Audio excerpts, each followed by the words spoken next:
benar-benar beriman kepada Allah dan benar-benar melakukan tanggungjawab suruhan dan larangan Allah, nescaya kata Allah, kami akan bukakan kepada mereka pintu rezeki, kurniaan Allah yang melimpah-limpah berkatnya dari langit dan bumi. Rezeki Allah Ta'ala bagi, rezeki daripada langit, kemudian daripada bumi. Maknanya kehidupan mereka itu makmur, rezeki datang semua sudut. Tapi dengan dua syarat. Pertama beriman, yang kedua bertakwa.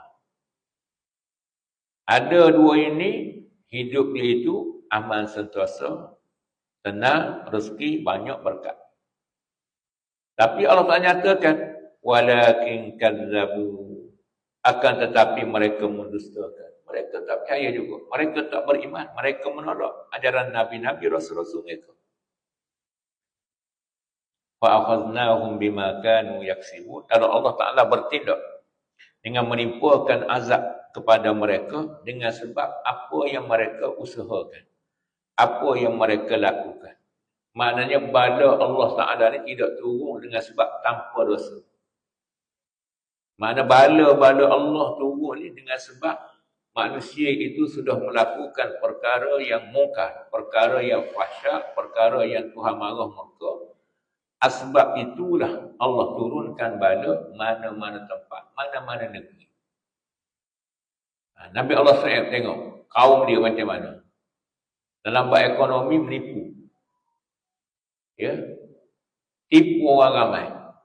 Semata-mata mengejar habuan dunia.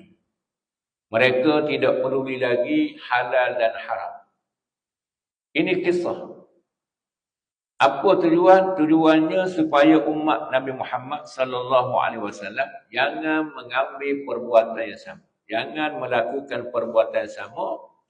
Jikalau kamu melakukan perbuatan yang sama, kamu juga menempuh bala yang menimpa kepada umat-umat terdahulu, termasuk bala yang ditimpa kepada kaum Nabi Allah Syuaib.